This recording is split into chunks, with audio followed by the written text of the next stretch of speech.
जय हिंद दोस्तों, अभी हम आपके साथ सीधा दिल्ली हाई कोर्ट के बाहर से लाइव जुड़ रहे हैं।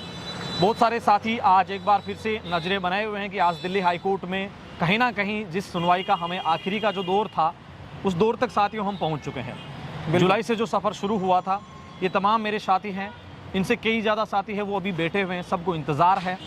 कई साथी इस उम्मीद के साथ आते हैं कोर्ट, हमेशा से कई ऐसे पेरेंट्स भी आ रहे हैं कोर्ट, उनको उम्मीद रहती है कि हमें जिस ज्वाइनिंग का, एयरफोर्स की ज्वाइनिंग का, हमें जिस आर्मी एग्ज़ाम का, जिस तरीके से हमें भारत माँ की सेवा करने के लिए जिस तरीके से जिस मुहिम के साथ हम जुड़े थे, वो मुहिम कुछ ना कुछ पॉजिटिव रंग लेके आएगी। और इसी मुहिम की उम्मीद को लेके कई पेरेंट्स, कई बच्चे, कई हमारे साथी यहाँ आते हैं।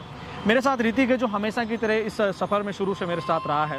ऋतिक, जिस तरीके से पीछे हमने देखा लास्ट सुनवाई है वो बहुत पॉजिटिव एंगल में आई, बहुत सारी चीज़ें युवाओं को काफ़ी ज़्यादा उनका मतलब जिस तरीके से वो डिमोटिवेट थे बैक टू बैक, जिनको लग रहा था कि अब कुछ नहीं हो सकता, पूरा का पूरा वो जैसे पूरा का पूरा खेल बदला है उसमें। तो कहीं ना कहीं अब जो है आज ऐसा भी है कि पता गणेश जी क्या होता था कि हर हियरिंग पे जैसे हम आते थे तो हर बार ना अलग चीजें मन में होती थी। कई बार डर होता था, कई बार ये होता था कि हमारी बात सुनी नहीं जा रही है, कई बार हमें आशंका होता थी कि सुनी भी जाएगी या नहीं सुनी जाएगी। कई बार बच्चे तो जानते होंगे इस बात को कि जैसे 2-2 महीने की लंबी डेट मिलती थी तो हमें लगता था कि जो कोर्ट की तारीख पे तारीख वाला खेल है वो वाला सिस्टम है।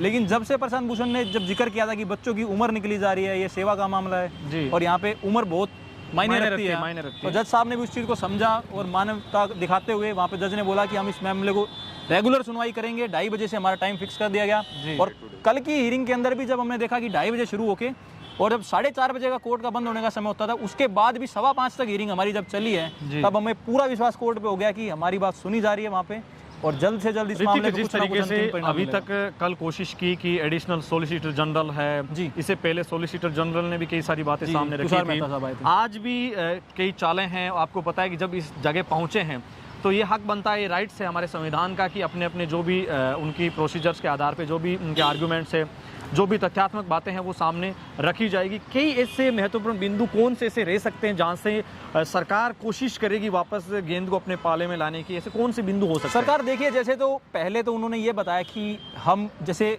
जो महामारी थी, पेंडेमिक थी जी, पेंडेमिक पूरे देश में थी, पैन इंडिया पेंडेमिक था जी, तो उन्होंने बोला कि इसके कारण हम करवा नहीं पा रहे थे जी, एग्जाम करवा नहीं पा रहे थे। आर्मी के लिए उन्होंने ये जवाब दिया जी, एयरफोर्स के लिए भी उन्होंने दिया कि हमने प्रक्रिया करवा ली थी लेकिन हम किसी समस्याओं के कारण, जिसके कारण कि पेंडेमिक के कारण हम ज्वाइनिंग नहीं करवा पाए, ट्रेनिंग नहीं करवा पाए जी, तो वो चीज़ें उन्होंने वहाँ पे दिखाई थी। उसके बाद ये बोल रहे थे कि अब हमने नई योजना लागू कर दिया जो कि देश के लिए, सेना को यूथफुल बनाने के लिए, देश के हित के लिए है, जनहित के लिए ये योजना है। तो वो चीज़ें थी। यहाँ कई हमने देखा है कि कई पेरेंट्स आते हैं, कई पेरेंट्स का ये भी स्टेटमेंट है, मैंने देखा था कि वो ये बोलते हैं कि जब तक न्याय नहीं मिलता तब तक हम अपने घर वालों को मुंह तक नहीं दिखाएंगे। बिहार से एक अंकल आए हुए हैं जी, और वो मतलब हर हियरिंग पे हमसे पहले मिलते हैं यहाँ पे, और वो ये कहते हैं कि जब तक फैसला नहीं आ जाएगा तब तक मैं घर नहीं जाऊँगा, मैं अपने बच्चे को ये बोल के आऊँगा तुम्हें न्याय दिलवा के मैं आऊँगा। अब देख लीजिए, ऐसे भी कमिटमेंट है, अपने कॉम्बिनेशन अपने परिवार के साथ उनका कि जब तक हमारा बच्चा न्याय के दायरे में नहीं चला जाता तब तक वो घर नहीं जाएंगे। बिल्कुल, ये दिल्ली हाई कोर्ट से लोगों की ऐसी उम्मीदें जुड़ी हुई है। बिल्कुल, और हमारे कई ऐसे भाई हैं, ये तमाम वो चेहरे हैं जो सेलेक्टेड थे, आज किसी ना किसी कारणवश इनको रोका गया था, अब इनको बहुत ज़्यादा उम्मीद दिल्ली हाई कोर्ट से, और ये निरंतर आते हैं। ऐसा नहीं है कि आज आए हैं, इन्होंने शुरू से जुलाई से निरंतर ये कोर्ट आते हैं, चाहे डिमोटिवेट हो रहे हैं, मोटिवेट हो रहे हैं, वो मायने नहीं रखता। इनका तो एक ही कहना था कि कुछ भी हो जाए संघर्ष करते रहेंगे, और जब तक माननीय कोर्ट इसके ऊपर किसी भी प्रकार का हमारे साथ न्याय संगत अगर न्याय नहीं करता है तब तक हम मुकाबले के साथ डटे रहेंगे। और वही कोर्ट ने जिस तरीके से सुना भी बहुत पॉजिटिव तरीके से, क्योंकि सीधे तौर पे सभी एक चीज़ ये भी चल रही है कि आर्मी एग्जाम वालों का कुछ हुआ नहीं, एयरफोर्स रिजल्ट। गणेश भाई बताऊं मैं क्या होता है, जैसे कि 1 मिनट ऋतिक रोकना चाहूँगा कि सभी की बातें कल रखी गई है, जो लाइव सुन रहे थे यार, अरुणा जी है, अरुणा मुखर्जी सर, हाँ अरुणा मुखर्जी है, अपने अंकुर जी छिबर है, कुमलता दास है, इन्होंने क्या कि प्रशांत जी है, इन्होंने बहुत अच्छे से यार मतलब 40-40 मिनट इन्होंने एक ने लेके बड़े अच्छे तरीके से पॉइंट्स रखे हैं। तो आप ये मत सोचिए, मैं आपको फिर कह रहा हूँ, एक का किसी का नहीं होगा, सबका होगा। पेंडिंग रिक्रूटमेंट एक अलग कैटेगरी में है। ऋतिक, लास्ट स्टेटमेंट, आज भी सुनवाई थोड़ी देर बाद गणेश भाई, जैसे कि 6 महीने हो गए हमको यहाँ पे दिल्ली हाई कोर्ट के अंदर जी, और हम यहाँ से न्याय की उम्मीद लगाए हुए हैं, तो हमने ये चीज़ देखी कि जैसे शुरुआत में हालात अलग थे जी, तब हमारे साथ बहुत सारे साथी थे, बहुत सारे लोग थे।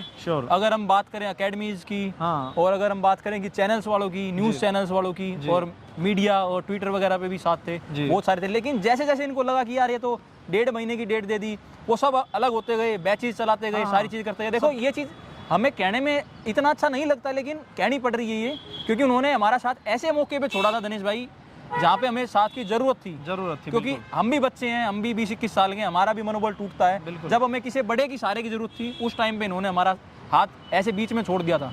लेकिन अब दिनेश भाई क्या बात है कि जब हमें अब किसी की जरूरत नहीं है, हम अपने पैरों पे और हम अपनी लड़ाई को लड़ना सीख गए हैं। अब जब हम सब बच्चे एक साथ हो गए हैं, तो वो फिर से कहते हैं मैं आज इन बच्चों के साथ हूँ, आज मैं ये कर रहा हूँ, अब ये होगा।